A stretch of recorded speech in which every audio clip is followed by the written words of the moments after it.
Thank you very much for joining our webinar today as part of the ECARIS project. The ECARIS project is, of course, a project that tries to support the care for carers for kidney patients, a group of patients that have been dealing with challenges to their health for years and years are, of course, kidney patients, often also doing a lot of self-management themselves, and also getting a lot of support by their immediate, often family.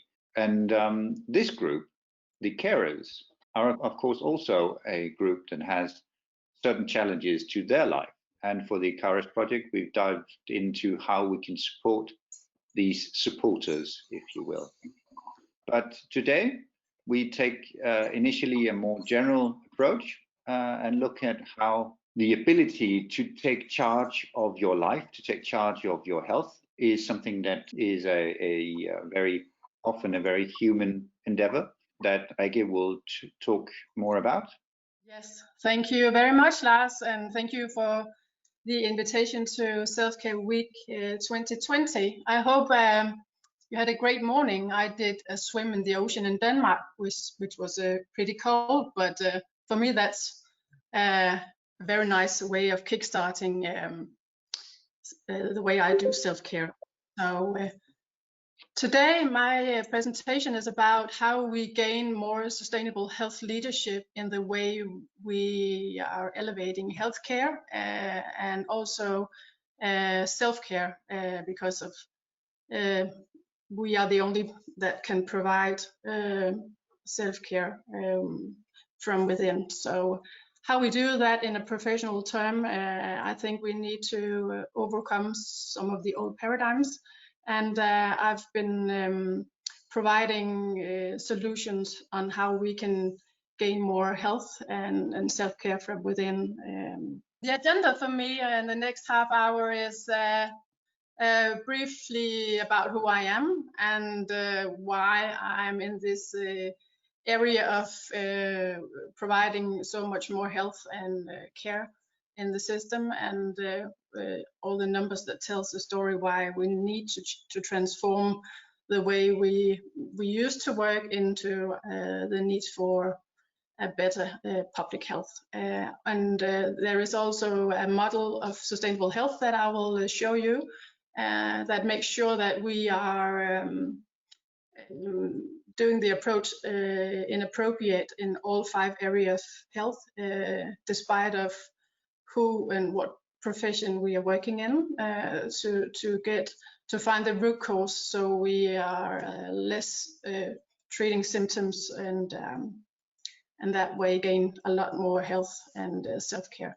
And there's also 2 cases that I'm going to show you. A game changer in professional lifestyle intervention, in which I am author of a professional healthcare book. I'm going to tell you a little bit more about later on.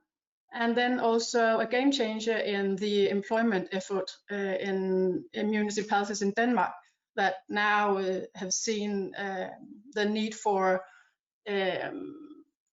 implementing health strategies and health efforts in the employment efforts, because they are not only needing a job, but they are also having a lot of health issues.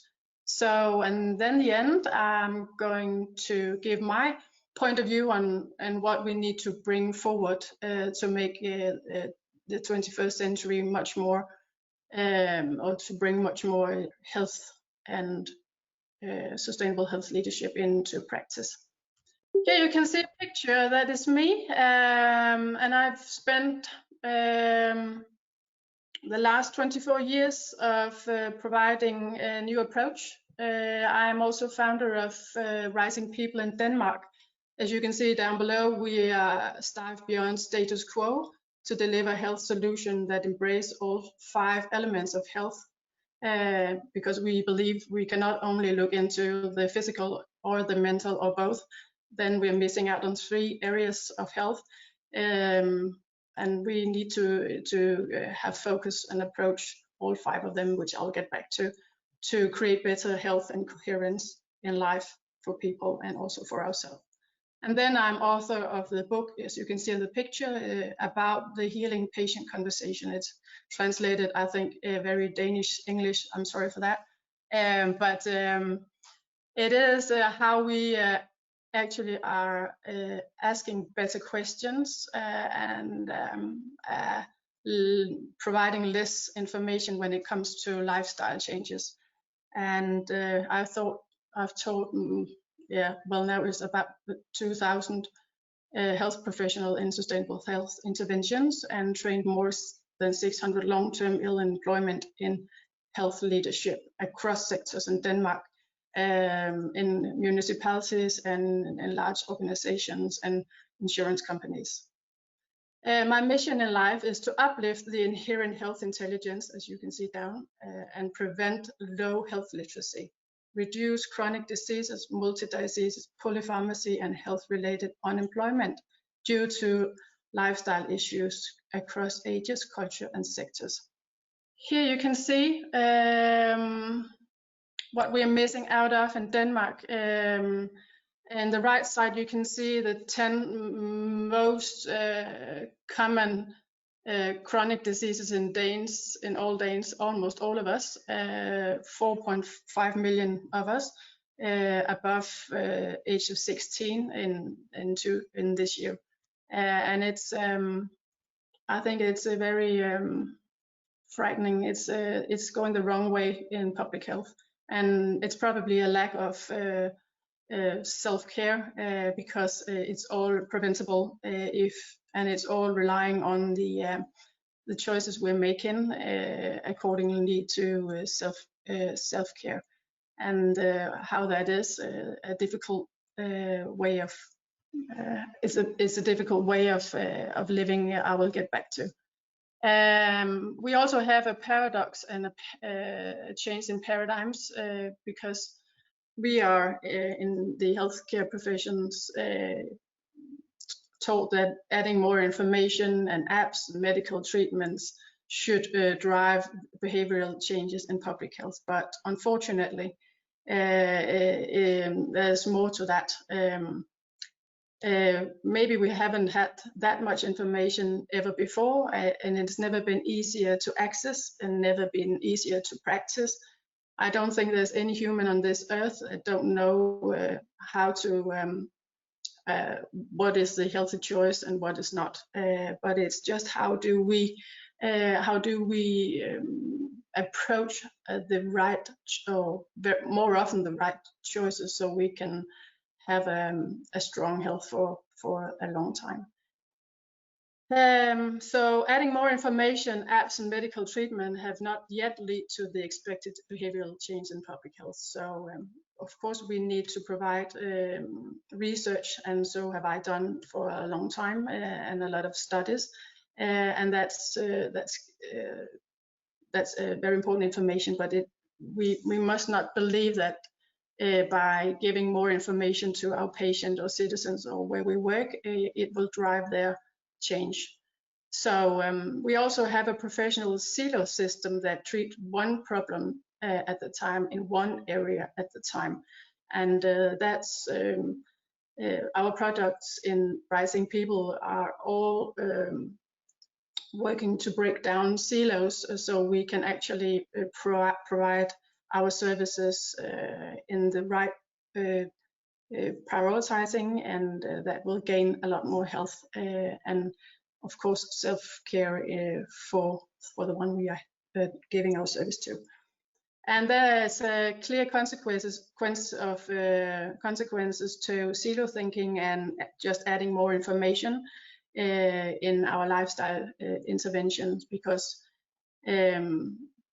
we will more often treat the symptoms rather than the root cause. And if we have had a consultation or an interview with someone and they walk out the door with the same amount of limited beliefs than they had when they came, I will guarantee that we haven't done anything that will drive a lasting change for them or together with them.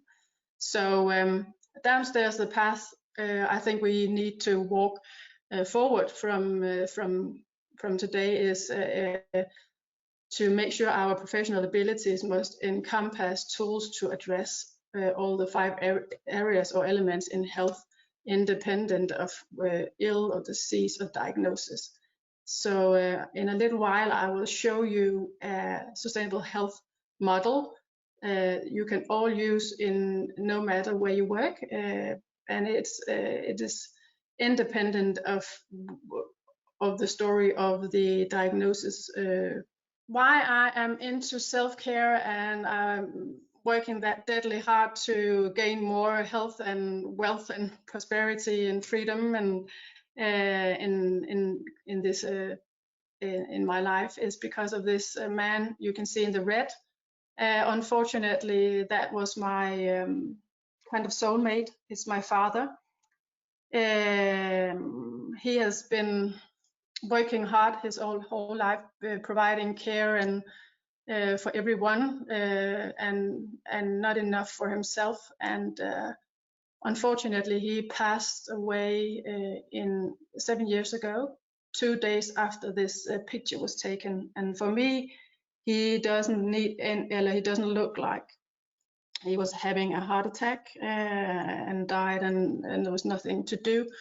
And since I've been caring about how to provide self-care since I was a little girl, I know that he had Mary Pumpkin's handbag full of how to do and how to provide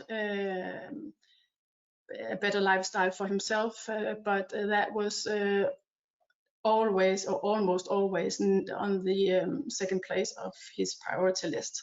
So that is of course very sad, and but also now I'm missing him of course every day. He is my driving force to change that belief we have in the healthcare system that we need to provide more information, adding more information into our lifestyle conversations and interviews, because even though you are intelligent or where you're from or what story you're having or how many diagnoses you have, I'm afraid that we need to address our approach a little bit to make sure that they actually leave with a new set of beliefs that will transform long-lasting life changes. And unfortunately, I didn't know how to provide that, so I could have had this very generous, loving man in my life longer than I had. So on the right side, you can see the numbers that tells the story in this country. Every 8th Dane has poor mental health, and 15% have a psychiatric diagnosis before age of 18 in Denmark, and it's increasing in the amount of depression, and that must be a lack of how to live with enough self-care in life, and how to embrace that. 1 million Danes have 5 or more prescription drugs every day, and or you can see almost 20% of us has stress every day in life, and the increasing numbers of chronic lifestyle diseases are also rising a lot in now on, and you can see 70% of all chronic lifestyle diseases are preventable according to WHO. So that's what we are going to now. How are we going to provide more self-care to the people we are serving when we are not always succeeding in just pass on information or treatments or a new guideline, because the ownership for that does not always leave the room. And so here you can see a sustainable health model, and you can all despite of who you are or where you work, you can have this as your framework.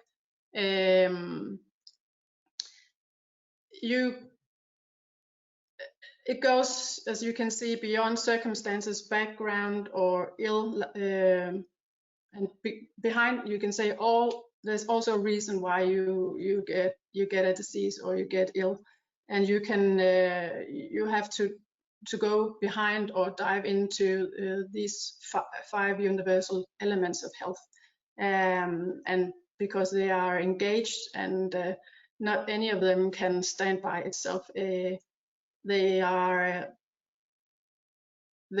either health stress triggering systems, or you can release a lot of health by finding out where the root cause are. Sustainable healthcare and health leadership lies in the acknowledging of how to work with these five elements in health, and how we support each of them every day in our life, and also in the people we are providing our service. And in Rising People, our contribution is to the United Nations Global Goal number 3 in how we provide more health and well-being, and number 8 is about how we can ensure more economic growth and decent jobs. So that is a model, as you can see. I think we always need to adjust ourselves in the physical element, and I'm sorry it's in Danish, but it's a balance. It's in Denmark, and the authorities and WHO are always talking about the basic health. What is that built on? And that's built on how and what we eat, smoking and rest and restitution, alcohol, and how we get exercise. And for our model, we have put sleep on the end, and those 5 elements are from where every lifestyle disease, as we know, the physical and the mental, are coming from. So when they get out of balance in our life, it's only a symptom on something that is triggering it underneath it, and we need to find, or get curious enough to find out what that is. And I can assure that it's underneath one of these 5 elements. So I think, I don't know how you're taught, but in Denmark we are taught to that illness or health are just a matter of physical and mental approach. But unfortunately, I think we need also to look in the emotional element. What are the belief systems this person we are trying to help? What are they? Because if they have a bunch of limited beliefs, according to the story they are telling themselves in the head, then we will never ever, I don't think we will succeed in giving them some kind of advice or plan for any physical change or any mental approach, if the root cause is an emotional breakdown somewhere in the belief system. Also in the social element, I think everyone knows that if you are social functioning and doing some self-care or health initiatives with other people or in a group, or you will gain healing. You will gain a healing response from your nerve system, and that we all know. But if you have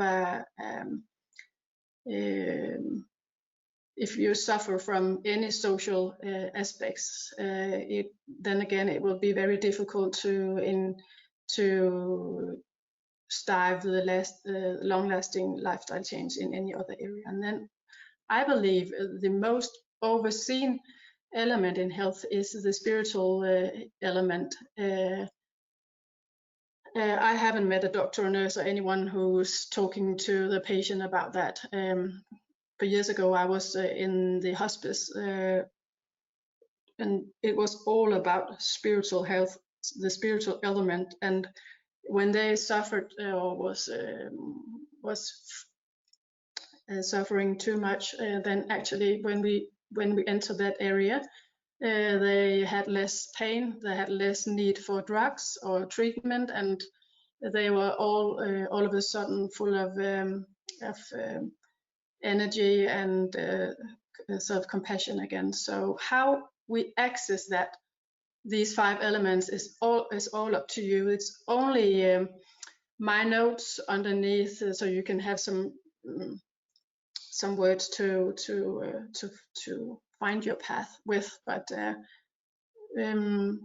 I think the lack of I believe that the lack of information that we see is because of we haven't yet interpreted that health is much more than physical and mental health. We need to get a broader or wider insight. So feel free to use it if you want to, or if you have any questions, then leave me a note in this. As you can see here, there is one case that I would like to show you. In this professional healthcare book I wrote, there is a method that you can use in all 5 health areas to unfold and release the stress triggering root causes. And for that we need to provide a decision-making model. And in this book it's called Response. It's a questioning technique for professionals. And to begin actually to be more self-caring and healing from within, we need to ask better questions to identify and redeem the root cause that is preventing us from where everything is preventing us actually. In this way, we can embrace the path for lasting changes despite of story, cultures, symptoms, and diagnosis. So this model is you can use in every area of where you are working, also with your children, but and your the people in your family. But be careful with that. The purpose is to ask better questions because we need to provide insight in what is actually preventing them, not the external reasons, but the internal reasons. And some of us could listen instead of providing more information. And we can break the limited patterns and then use a 3-dimensional value chain that address realistic solution and responsibility of the patient or from who we are talking to. And with that, I mean that in Denmark we have succeeded in passing on health solution or information if I make sure that you have heard and understood what I've said. I believe that in the future healthcare or health providing services, we need to have the 3rd chair so that I, as the health professional, ask you questions, and in that question technique, I will have to make sure how you're going to do what you have decided to do different in your life when you get out of this room, and then I have done my job, not before. So in this decision-making model, there's an example of questions that you can ask, and you can go and use today if you want to. So if you have somebody who has struggled a long time with some sort of lifestyle issues according to one of these 5 health areas, you can ask them when you've known what they want instead. So what little step can you take today that gives you more energy and resonate in your self-respect despite of your situation? And I believe that resonating to self-respect is the key word, the game changer in all health interventions, because we cannot know what that is in another person. So they have to be the solution designer on what actually they will do different when they leave this interview we are having, or this room we are in. So what could you accomplish if you let go of the story now? Who would you be if you did not believe that story anymore? And that can, for some people, be quite difficult to ask. So I think you all know it already, but if you go in the future and ask yourself when you are 80, what piece of advice will you could you give me today to help me to more freedom today? And so what is the truth? Because the limited beliefs we are having is a perception of what? So if we could pull the strings and find the root cause, ask some more questions, we can liberate health and long-lasting changes from within. And you can see on the right side, this technique has been, the toolbox has been provided for a lot of different people, health professional people, and social workers as well. If there are any questions to the technique, it's of course not much time to go the whole way through a model, but it's a very hands-on, practical coaching technique, or health coaching technique, that is very much needed when our counseling advices, ideas, guidelines are not working. It's the extra tool for that. And the last example I will give you is called Healthy in Life, and it's a diagnosis independent health service for long-term ill and unemployed longer than 6 months. And as you can see, there is a municipality in Denmark called Furesø, it's only the name. And this lady you can see with the glasses on, she is a refugee and has been in Denmark for 8 years. Her ex-husband tried to shoot her, so she actually have a hole in her stomach. He is hiding her children in Turkey, and she has no job, and because she's missing terribly her family, and yeah, well, what is the meaning of her life is a very big question for her. She was on this course called Healthy Life, and among other people, and the approach to get her well and back to work, or back to school for her, is the using the sustainable health model, as you saw before, and the response model for helping her to make the right decision accordingly to her self-respect that is within her control. But the program is 6 interventions and on lifestyle changes and compliance over 6 weeks, including, which is the new stuff here, medical screening and pharmaceutical review when 5 drugs or more. Because as you can see in the right, we have found out very early on that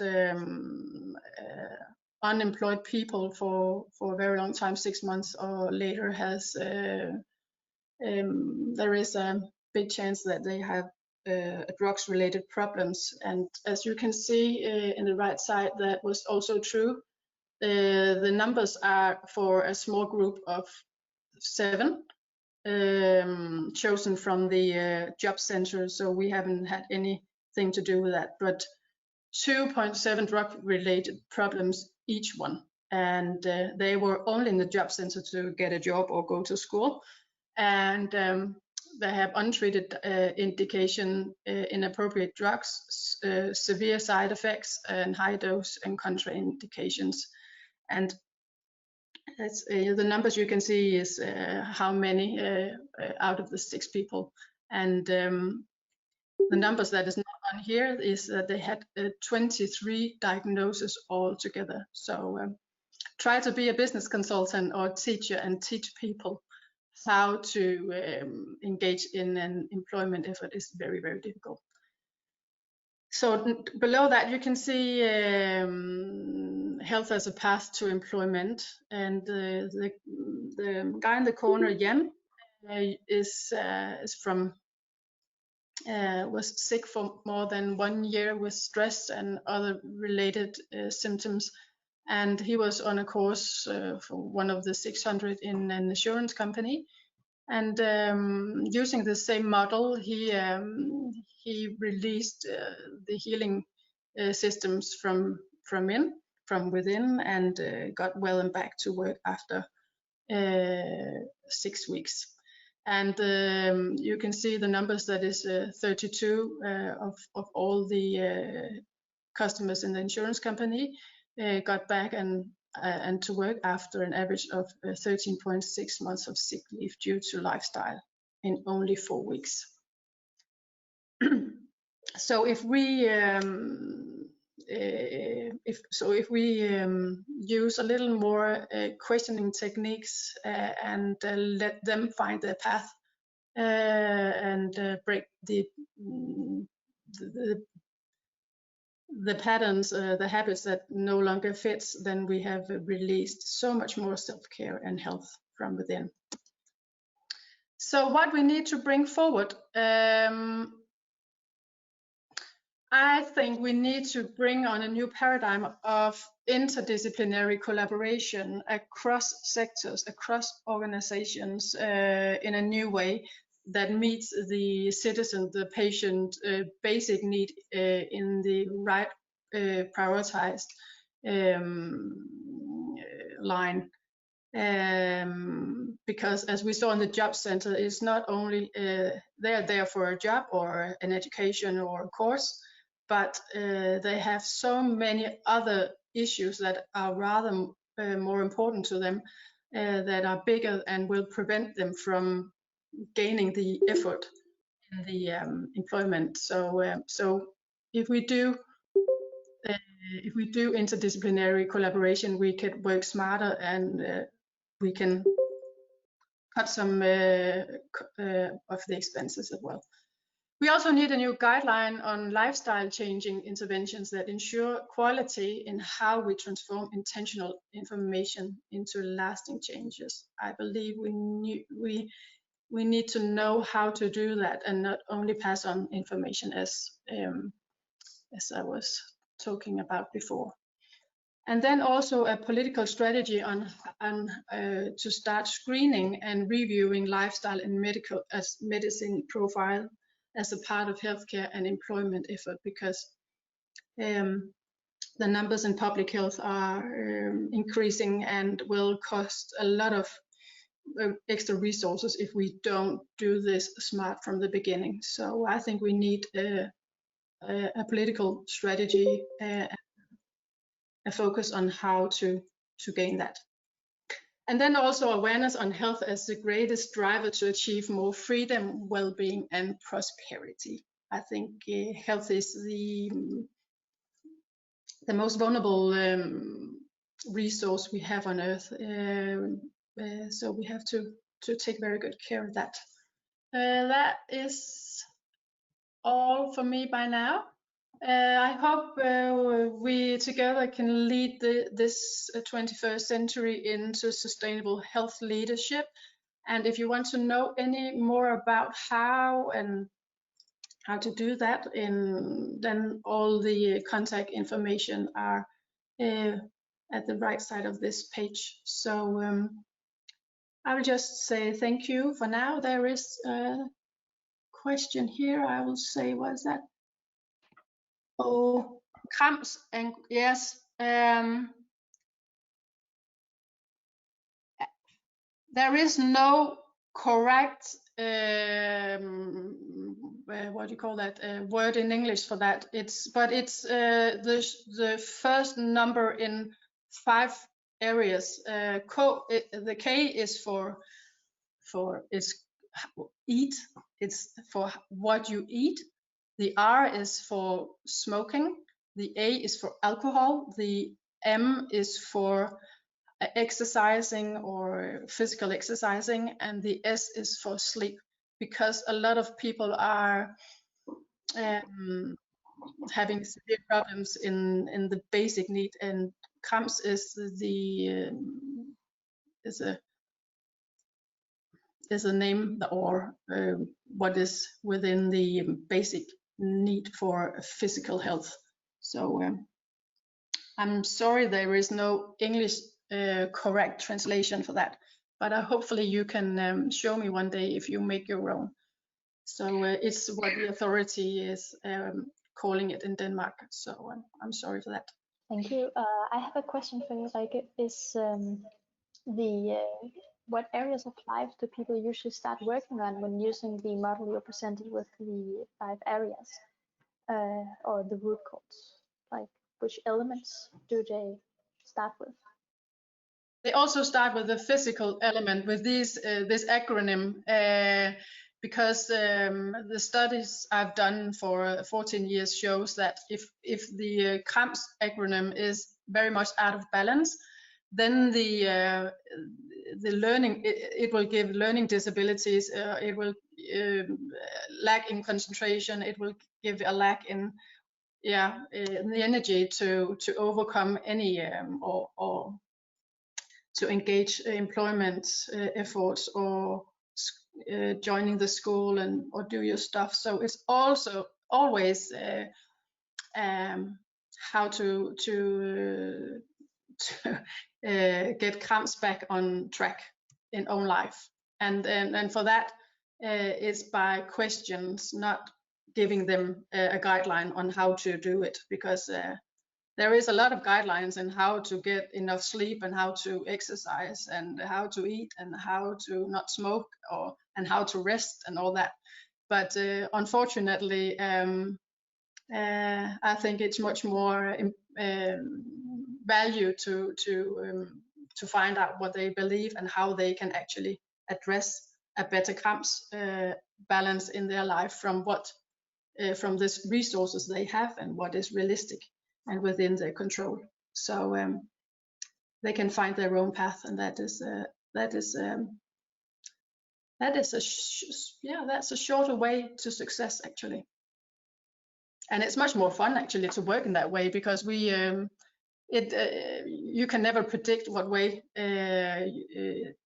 it's going. So I've asked about 300 nurses and doctors and what they think of working with this method in this book, and they it seems like they're having a lot more joy in their work because it wasn't that predictable. And when you have chronic lifestyle patients every day in your room, it's a little bit hard just to show them or give them another piece of advice, and when they come back for a next diabetes control or whatever it is, and haven't done any of it, it's of course a little bit sad. So this model is giving them the tools, so they actually the responsibility and the solution comes from within the patient themselves, and also leave with the patient again. So it's not on the shoulders of the professional healthcare worker. So was that answer enough for you? Yeah, thank you. That was very interesting. Yeah, enough answer. I really think it's interesting, the holistic approach that you propose, that we also have the spiritual element. Is that often overseen in healthcare in your experience? For me, yeah, I haven't met anyone that approach the spiritual health intelligence as just as normal as any other elements. So yeah, I think it's a new and overseen element in how we approach healthcare. Yeah, well, spiritual health intelligence, there's a lot of books on it right now, but not from Denmark. And yes, I don't know if you can see it. It's one of them, and but it's not written. She's not Danish. She's from the United States. But there's a lot of books on it now that actually we are longing for true belonging or meaningfulness, and people are seeking some sort of meaning and purpose in life, and if not, that is a huge stress triggering response in the nerve system. So and that will also cost low health literacy and self-care. So yeah. Thank you very much, Rikke. Well, I can't see a lot of engaging questions for you, so I guess you must have really blown them all away.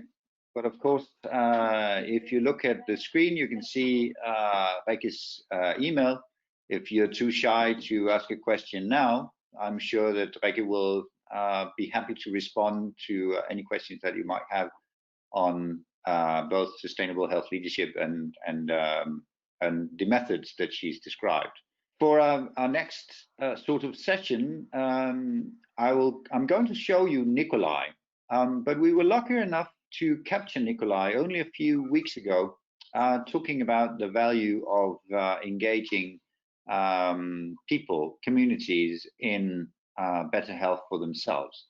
So I'll just share my screen and allow me to share Nicolaj. Danish Committee for Health Education. I will try to give you 3 examples in my speak of interventions or activities that are trying to break down the silos and the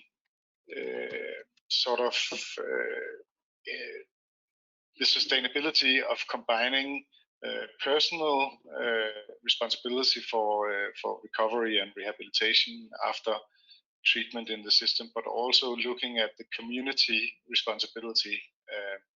And this stems from working with the notion of empowerment for 15 years.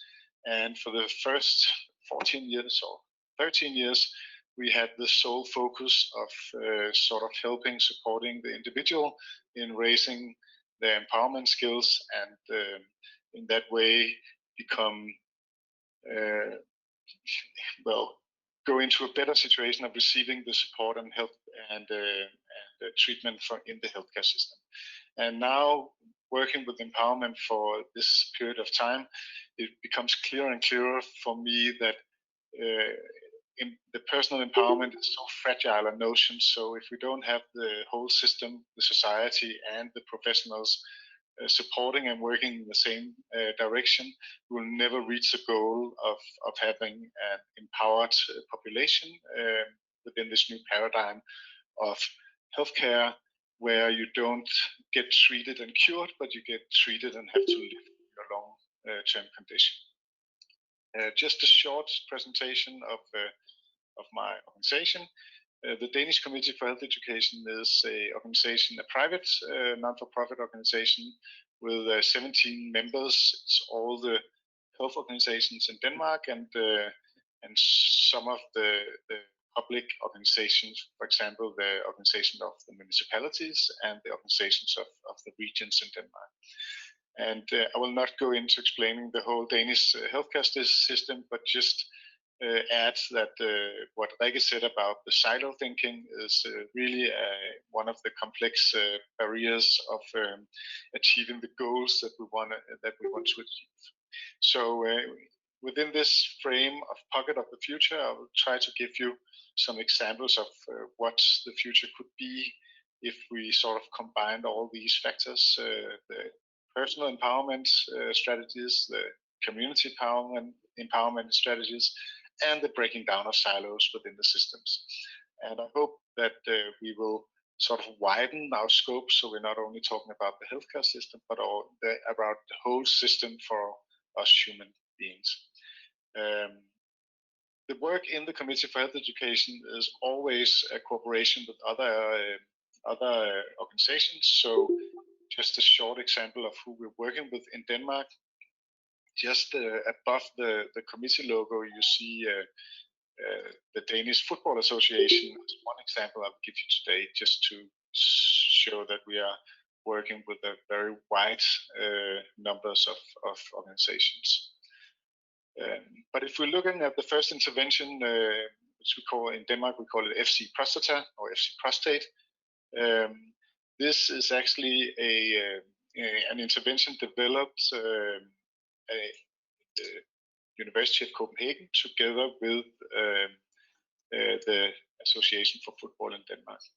And I try to illustrate what the idea is here. In Denmark, if you have men who go through prostate cancer treatment, then they're supposed to go back to the municipality and receive rehabilitation support activity to get fit again and to get through some of the problems after receiving prostate cancer treatment. The problem is in Denmark that men don't, as well, if you look at data, we don't participate in these kind of activities. We perceive them as something developed by women and only for women. And just to give you an example, when I visit municipalities, sometimes you see men in their best age, let's say in the 60s, who are placed in an elderly home on a bike, trying to get back into fitness. And alone this construction, asking men in the 60s to go to an elder home, is sort of a way to make sure that they will not be there for a long time. So statistically, a male prostate cancer patient will participate in activity at municipality level for 1.5 weeks, and then they'll say, thank you, I figure out myself. So the idea in the F-State prostate cancer program was, what if we instead create something else that will engage those men for lifetime? Because as Rikke said, we're actually trying to implement lifestyle changes for life, and not for 1.5 weeks when you're at the municipality level. So the idea was also supported by a lot of research around football as a very good activity to regain strength after these kind of treatments, as for example prostate. We tried to make this triangular silo breakdown thing, where municipality, hospital, and civil society, the football club in this example, works together. So the goal of this project was actually to have these men, you can see some of them on the picture, buying a membership for the football club and become a football player in this club. And this is not something that is limited in time. This is something that you can participate in as long as you want. In Denmark now we can see data that the average player will be in this team for 10 months plus.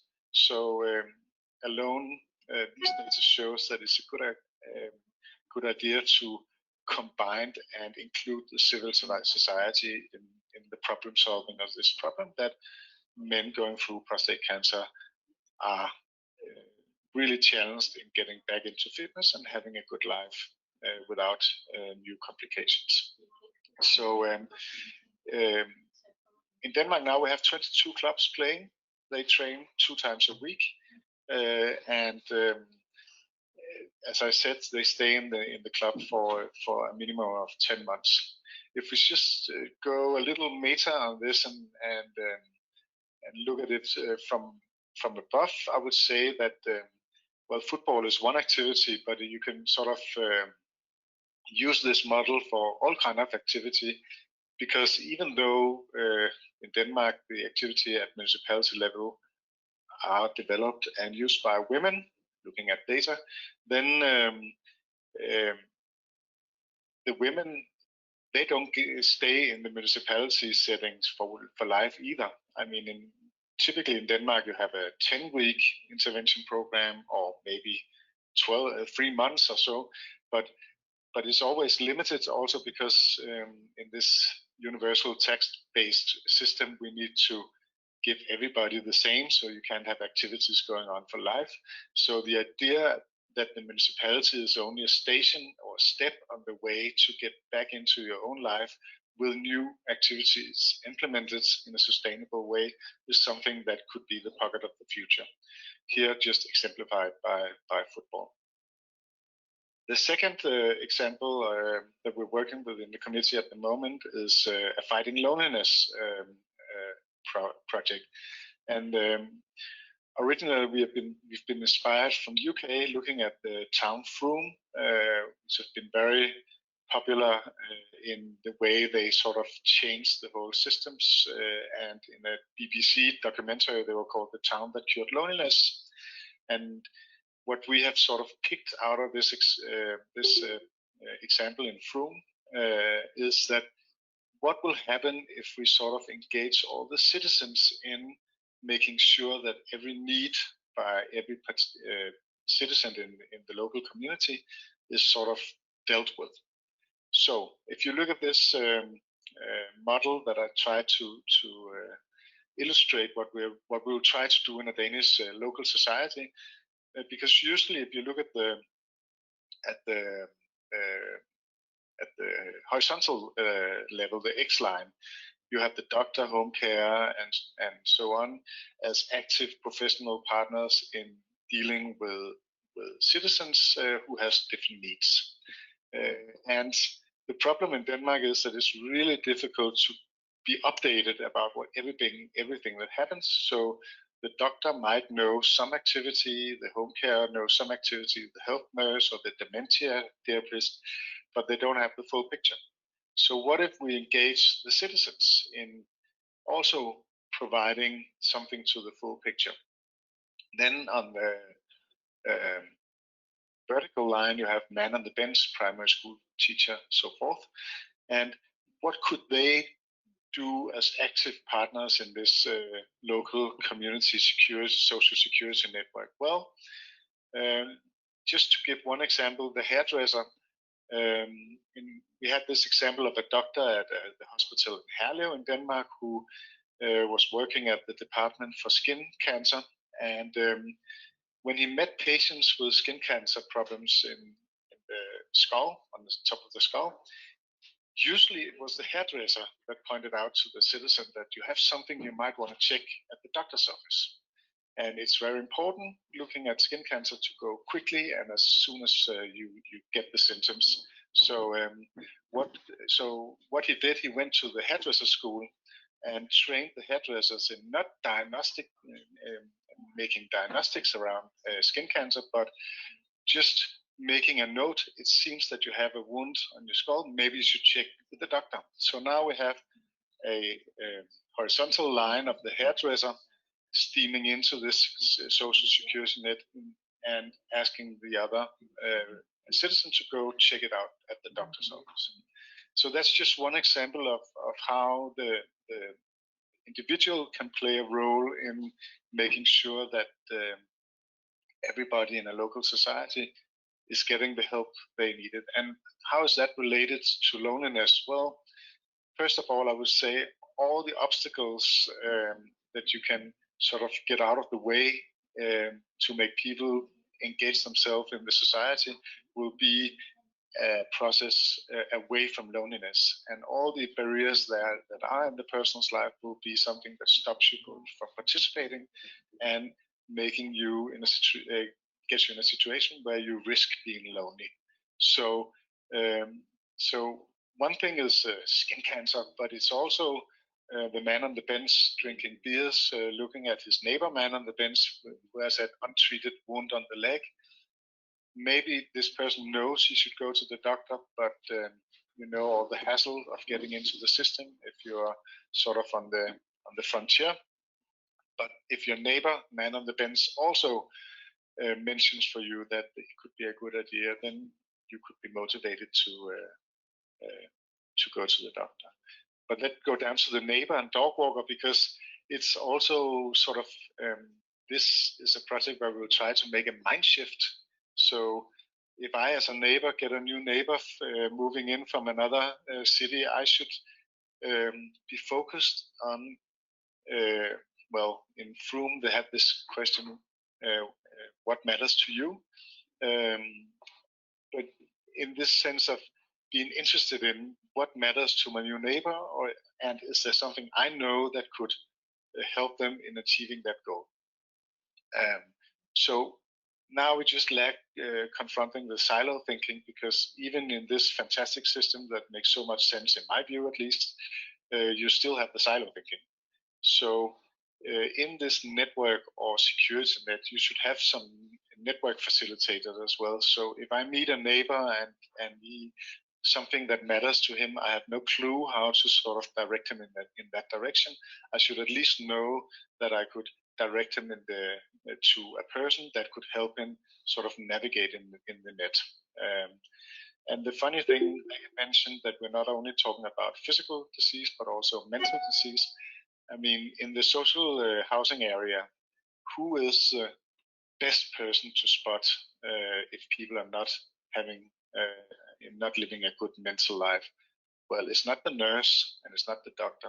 It's probably the janitor who will see that the curtains are not taken away from the windows in the morning and could be the first one to sort of ask the citizen whether they have something we could help them. So this is one example of breaking in a very practical way the silos that are there, and in this way creating a new way of looking at local community. And the last example I'll give you, which actually steams a lot into what Morten will talk about, is how do we sort of make the fundament for local communities, and part of it is actually making sure that the systems are there. So in this system, we have identified some of the core factors for achieving good life, and that is getting out of primary school with an exam that you can use for something, is having a being mentally fit, good mental health, good physical health, and then being part of community. And the last one, being part of community, is about easy access, but it's also about voting for the elections and participating in school boards if you're a parent and so forth. So the idea here is that in a very defined area of 9,000 citizens in the municipality of Herlev, we will try to make, well, first of all, no pupils in this area should leave the primary school with marks that will not allow them to enter the youth education area. Because we know in Denmark that if you don't get into this area, you will almost 100% sure live a life on the edge and have difficulties in sort of achieving a good life. So what we do there is we have engaged with some very professional mentor companies that will be there in the local community, so everybody knows that all pupils are welcome and will be helped to achieve good marks. And we have the data to support that this will happen. And we also have the data that shows why it's a very good economical model for society to do these kind of activities. The next is easy access to mental health support via an online intervention. So if you have issues of any kind of mental health issues, we are there ready to support you getting into to a program. So we sort of help you get the barriers away for participating in the community. And of course, physical health as well, in the same way, making sure that everybody in this area knows that these initiatives are here and you're welcome. They're free. You can just go. So it will also be an anti-stigma thing around having problems. I mean, everybody have problems in life, but we don't talk so much about them. Here we'll actually try to make it a common effort to help everybody with the most stressing problems so they can participate in society. And the link to the talk of Morten in a few minutes is that you also have the physical buildings, the physical areas where we meet. These should also support this kind of initiatives. And the idea is to develop the social sustainability index. We have some initiatives in the States and other places where you already begin building these kind of index, so you in an easy way can sort of measure where are we on the social sustainability scale. Are we doing okay, or do we need to initiate more interventions to sort of pave the roads for the good life?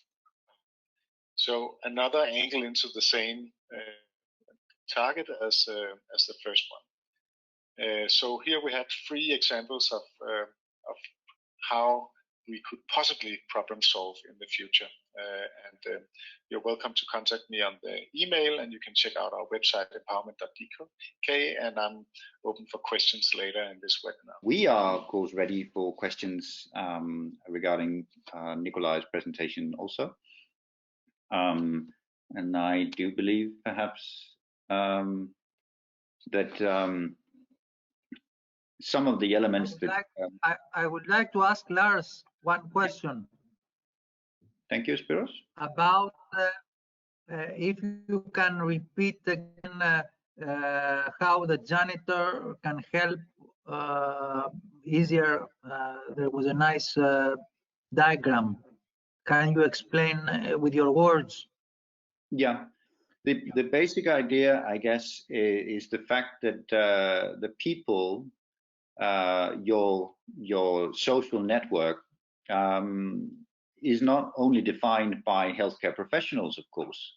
When it comes to your health, your community, your network has a huge impact, and of course are able to see various things or symptoms that you might not be able to see yourself. As Nicolaj mentioned, the ability of the hairdresser to watch, to see physical symptoms that you're actually unable to see yourself.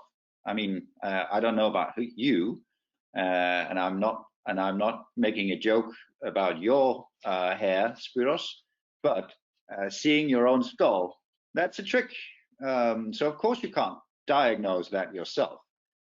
It's something where you need help from others, and the same also goes when it comes to your mental health. Sometimes others are able to see what you can't really see yourself when you're struggling. And the ability to see, for instance, small symptoms, small changes in your normal behavior, that's something even the janitor can see. But it is, of course, and that's the point, I guess, of Nicolaj's presentation. We need to also integrate those different stakeholders into the health community, and make them more aware about these intricate elements, so that the hairdresser or the man on the bench or the hairdresser also knows a little bit more about the powerful element that they can make in other people's lives. Was that a sort of a... It was a very nice presentation. Thank you. Other questions? And we have a sort of a technical challenge from the Danish Kidney Association, but we have a summary of their good points from the Danish Kidney Association that my colleague Dalia will present.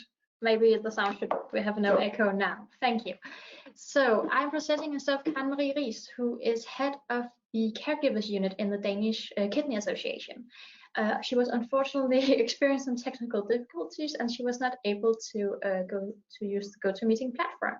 So what she would have told you guys today is that as chairman, she is in daily contact with other caregivers to kidney patients, and she would have liked to speak about some of the challenges that she hears and also experiences as a caregiver herself. In the Danish Kidney Association, there are about 5,000 members, and half of those are actually caregivers to kidney patients.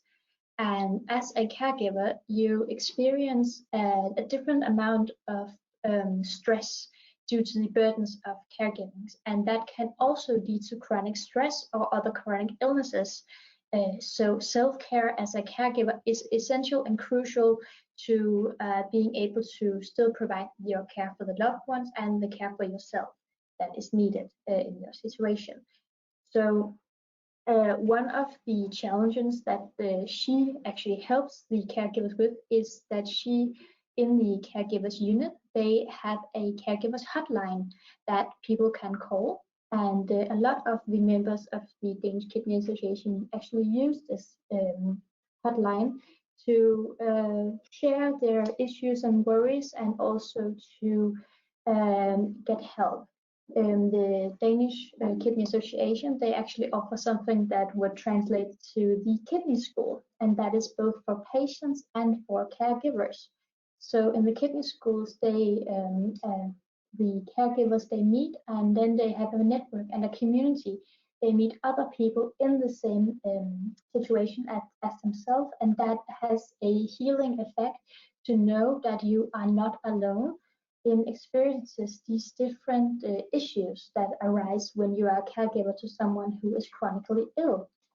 So the different or the other aspect of her work as head of the caregivers unit is also political, and also in informing the politicians and also health professionals about how we can assist caregivers to people who are chronically ill. They have therefore also created with 30 other patient organizations a 5 principles for better for a better life for caregivers, and it was launched last year in November. So the organizations behind these 5 principles, they wish to bring more focus to these 5 issues. And the first one is that the legal position of relatives must be strengthened. So relatives also in Denmark, they have the right to receive help and support and a good life, while also helping their loved one who is chronically ill. And that legal position should be strengthened. So the second one is that one of the big issues that often arise is that the health system in Denmark is very patient focused, but the relative who is providing the care and who is dealing with these issues daily with the chronic ill patient, they should also be recognized, involved, and informed in the patient's healthcare plan and when they speak with the doctors. So put more focus on the cooperation with the relatives should also be incorporated in the health professionals' core task. So the third one is knowledge of relatives' conditions and relevant support measures, that they should be strengthened. So that how to, as they also do in the Kidney Association, strengthen how the caregiver has a sense of community, knows how to help and take care of their loved one. All of these things that we also in the ECARIS project actually are working on to create, that there is a bigger need for information and help and support for the caregivers, and also that it should be recognized that as a caregiver, you also experience some health problems related to being a caregiver, and also a big part of that is isolation. That's a bit of a long word, and that should also be worked on being prevented, and that from a political standpoint is also very important to work on the communities around the caregivers. And the fifth one is that there should be a bigger focus on relatives ensured an appropriate balance between task as their caregiving jobs and also their working life. That a work-life balance should be at focus, because it can be very demanding, and it also can be difficult for the workplaces to recognize and know when they may perhaps should be a bit more flexible with the employee who's a caregiver, or how they can accommodate the different tasks that comes with caregiving. So, for example, it could be that they should be given, or that you have some mandated days where you can go with your loved ones to a doctor appointment, or help them recover after surgery. That these different needs of being a caregiver needs to be recognized in a political viewpoint. So the hope and the focus of this initiative is that the organizations, all of the patient organizations, can work together to bring better conditions for the caregivers. So that was the 5 points from Karen Marie. And if you have any questions to those, you're welcome to ask me. And I, of course, will try to answer them as the best I can. But unfortunately, I'm not Karen Marie. So yeah, I think we have one here on the right. What is the webpage link? Yeah, Lars has just provided that. That is nyre.dk, which means kidney.dk. So yeah, and I don't think that their website has that much content in English, unfortunately. Yeah. Are there any other questions to the Kidney Association? I can perhaps also ask Karen Marie and then answer by email later, or yeah, as Lars said, if you want to know more about the Kidney Association, you can also Google Translate some of the information on their webpage. Yeah. All right. So I think I will give the word back to Lars. Obviously, as we've seen today, in the self-care for carers, luckily you are not alone in your self-care or when you self-care, both for the kidney patient, as you all very well know. There's some very good people out there willing to support you when you need care. But it is, of course, also an interaction between you and those carers. And especially today, the focus has been on how different ways of supporting mechanisms can be quite helpful when you engage in self-care or self-management. The element of the FC prostate is very helpful there, where you see obviously something that is a chronic condition. It is lifelong. The element of the the prostate cancer diagnosis was previously, very discouraging in the sense that I guess it still is, of course, but it doesn't mean that the life actually stops, that there isn't a quality of life left. And if you remember the picture of the men on the football pitch, they were all smiling actually. So a good point is, of course, that with the right mechanisms, there is a quality of life that we can strive for by support and by help from each other. Do we have a question from Anna, perhaps? Oh, perfect. Yeah, good morning, everyone. I just wanted to introduce myself. I'm Anna, and I am in Greece right now. And I am taking part in Erasmus for Young Entrepreneurs. And I wanted to ask about the Self-Care Week 2020, if you could maybe tell me a few words about it. In short, it is a wonderful way of connecting people across different organizations and borders that works with self-care. Today we're talking about kidney patients. Other day we're talking about cancer. Sometimes we're talking about the common cold. And some of you may have remembered that we're in the middle of a pandemic that has a lot to do with hygiene, vaccination, and also social behavior, of course. So we're trying to gather those different elements because, as Rikke told you earlier, a lot of it has to do with the empowerment of people, believing that you can have an impact on your own health. And that's the key point of the Self-Care Week Europe, that we're reminded that you are actually the key player in your own health. Perfect. Thank you. And I can also encourage you. I mean, we are not always all so lucky to be stuck in Greece. As you heard Rikke telling you earlier, she went for a swim, but she is not stuck in Greece. So even though you have cold waters outside, you can go for a run, walk, swim, whatever, and you can post a picture. You can use the hashtag #GoSelfCare and share with us how you exercise self-care. And we will, of course, be slightly envious of you being able to swim in the Mediterranean. Probably we can switch the cameras to take a picture if you want. Can I just leave a note? Can I leave a note, Dalia? Yeah, of course. Because we use the word chronic quite a lot, also in the professional healthcare system. And we have to be very careful about that because according to empowerment, it can be quite misleading to talk about a chronic disease because it means, in the interpretation in many people, that there is not much to do, and the ability to do self-caring or self-healing approach in life